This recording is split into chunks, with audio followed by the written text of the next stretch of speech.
ஹரே கிருஷ்ணா. 5வது ஸ்லோகம் பார்க்கலாம். அபரீயம் இதிஸ்வ அன்யாம் பிரகிருதிம் வித்தி மே பராம் ஜீவபூதாம் மகாபாகோ ஏ ஏ தம் தாரியதே ஜகத். ஜீவாத்மாக்கள் பரமபுருஷரின் உயர் இயற்கையை சேர்ந்தவங்க என்பது இங்கு தெளிவாக சொல்லப்பட்டிருக்கு. நிலம், நீர், காற்று, ஆகாயம், மனம், புத்தி, அகங்காரம் என்னும் பல்வேறு ரூபங்களில் தோன்றக்கூடிய ஜடமானது கீழ்நில சக்தியாகுது. ஸ்தூலம்னா நிலம் முதலான, மனம் முதலான சூக்ஷ்ம ஆகிய ஜட இயற்கையின் 2 படைப்புகளுமே தாழ்ந்த இயற்கையை சார்ந்தவ.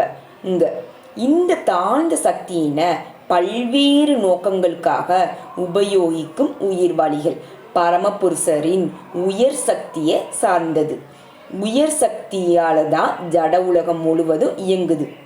இந்த உயர்ந்த சக்தியான ஜீவாத்மாவில் இயக்கப்படலைன்னா செயல்படுவதற்கான சக்தி எதுவுமே பிரபஞ்ச தோற்றத்துடன் இருக்காது. சக்திகள் எப்போதும் சக்திமானால் கட்டுப்படுத்தப்படுபவ. எனவே உயிர்வாளிகள் எப்போதும் பகவானால் கட்டுப்படுத்தப்படுது. அவர்களுக்கு சுதந்திரமான வாழ்வு கிடையாது. அறிவற்ற மனிதர்கள் எண்ணுவது போல உயிர்வாளிகளின் சக்தி ஒருபோதும் பகவானுடைய சக்திக்கு சமமானது இல்லை. ஜீவாத்மாக்களுக்கும் இறைவனுக்கும் உள்ள வேறுபாடு ஸ்ரீமத் பாகவதத்தில் இதே போல சொல்லியிருக்காங்க.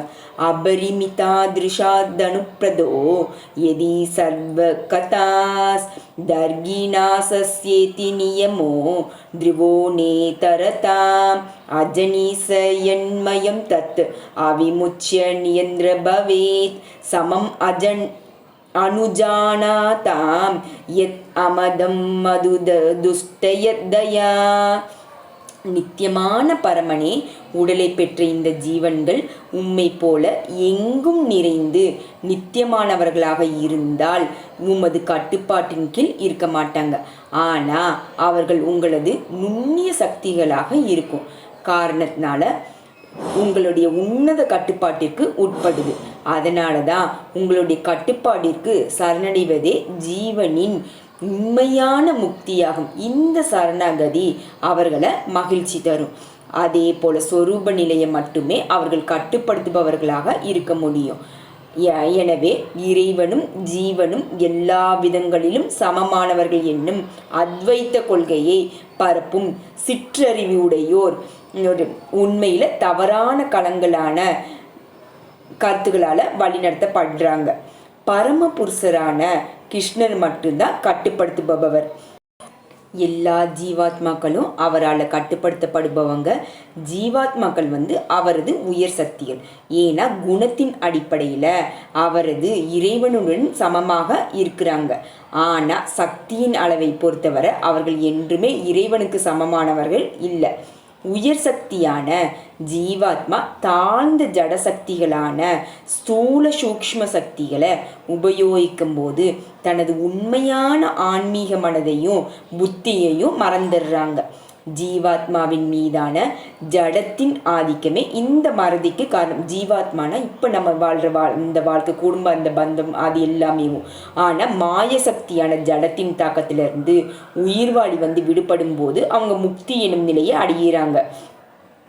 ஜட மயக்கத்தின் ஆதிக்கத்தால் தான் என்ற ஜட பொருள் என்றும் ஜட சொத்துக்கள் என்றும், ஜட சொத்துக்கள்னா வீடு, நிலம், அது எல்லாமே என்னுடையது, அந்த அகங்காரம் எல்லாமேவும் எண்ணுது.